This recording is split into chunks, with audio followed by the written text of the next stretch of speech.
ఓం అస్మద్గురుభ్యో నమః. లక్ష్మీనాథసమారంభం నాథయామునమధ్యమాం అస్మదాచార్యపర్యంతం వందే గురుపరంపరం. వసుదేవసుతం దైవం కంసచానూరమర్దనం దేవకీ పరమానందం కృష్ణం వందే జగద్గురుం. రామాయ రామభద్రాయ రామచంద్రాయ వేదసే రఘునాథాయ నాథాయ సీతాయ పతే నమః. తతః భగవద్గమలారా ఈరోజు మనం సీతా కళ్యాణ ఘట్టం మనం బాలకంలో సంధానం చేసుకుంటాం. తతః సీతాం సమానయ్య సర్వాభరణభూషితం సమక్షమగ్నే సంస్థాప్య రాఘవాభిముఖే తదా అబ్రవీజనకో రాజా కౌసల్యానందవర్ధనం. ఇప్పుడు జనక మహారాజు సర్వాభరణభూషితురాలను సీతను తీసుకుని వచ్చాడు.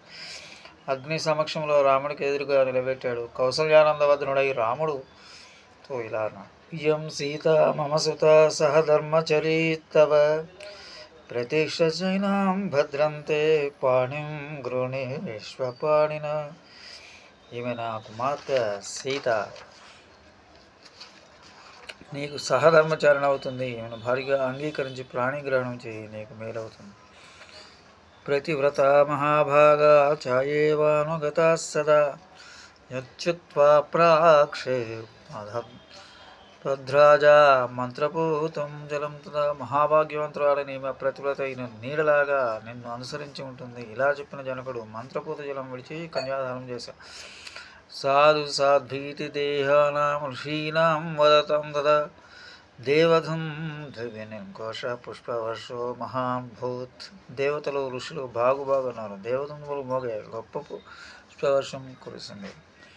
ఏమం దత్వా తదా సీతాం మంత్రోదక పురస్కృతాం అబ్రవీజనకో రాజా అరుషేణాభిపరిప్లుత.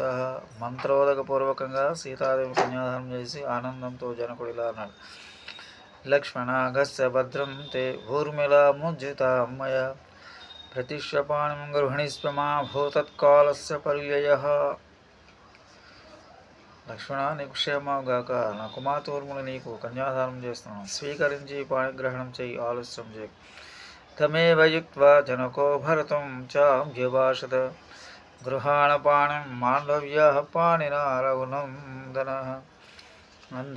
ఆ తర్వాత భరతుడితోనైనా మాండవిని పాణిగ్రహణం చేయను. శత్రుఘ్నం చాపి ధర్మాత్మ అబ్రవీజనకేశ్వర శ్రుతకీర్త్యా మా భావో పాణిం గ్రోహిష్పాణిన.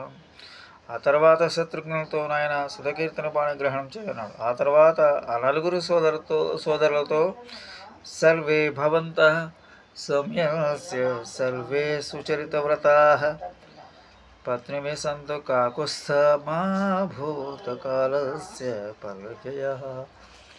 రామలక్ష్మణ భరత శత్రుఘ్నులారా, మీరందరూ సౌమ్యులు, చక్కటి నియమబద్ధమైన నడవడి కలవారు.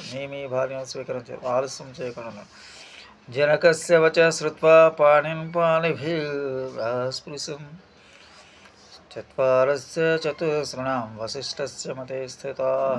జనకుడి మాటలు విన నలుగురు వశిష్ఠుడి అనుమతి పొంది తమ తమ వధూవరులను పాణిగ్రహణం చేశారు. అగ్నిం ప్రదక్షిణం కృత్య వేదిం రాజాలమేవ చ ఋషించైవ మహాత్మానః సభార్య రఘుసత్తమాః యథాక్తేన తథా చక్ర వివాహం ఇది పూర్వకం. మహాత్ములైన రఘువంశ కుమారులు భార్యలతో కలిసి అగ్నివేదికి తమ తండ్రికి జనకుడికి ఋషులకు ప్రదక్షిణ నమస్కారాలు చేశారు. వశిష్ఠాది ఋషులు చెప్పిన విధంగా వివాహం చేసుకున్నారు. కాకుత్స్థైశ్చ గృహీతేషు లలితేషు చ పానిషు పుష్పవృష్టి మహాత్యాసి అంతరిక్షస్వభాస్వర. రాజకుమారుడు తమ తమ వధువులు సుకుమారుడైన చేతులు బట్టి ప్రాణిగ్రహణం చేయగానే ఆకాశం నుంచి గొప్ప పుష్పవర్షం కురిసింది. దివ్యతుం దివి నిర్ఘోషై గీతవాదిత్ర నిస్వరై నన్ను తప్సః సంఘ గంధర్వస్య జహుక్కలం వివాహేరముఖ్యానం తదద్భుతమదృశ్య. రఘువంశీయులు వివాహ సమయంలో దేవదంబులు మోగాయి, గంధర్వులు పాడారు, అప్సరసులు నాట్యం చేశారు. అందరూ ఆశ్చర్యంగా చూశారు. ఈదృశే వర్తమానే తుతూర్యే నివినాదితే తిరగ్నం తే పరిక్రమ్య ఓహుర్భార్య మహోజస. ఆ తూర్యధ్వనులు మధ్య రాకుమారుడు భార్యలతో కలిసి ముమ్మారు అగ్ని ప్రదక్షిణ చేసి వివాహ కార్యక్రమం పూర్తి చేసుకున్నారు. అధోపకార్యం జగ్ముస్తే స్వభార్యం రఘునందన రాజాప్యనేయౌ పశ్యన్ సర్షి సంగ సభాంధవ. ఆ తర్వాత వధూవరులంతా విడిదికి వెళ్ళారు. వారు వెనుక ఋషులతో కలిసి వెళుతున్న దశరథుడు కొడుకులకు కోడలు చూసుకుంటూ మురిసిపోయాడు.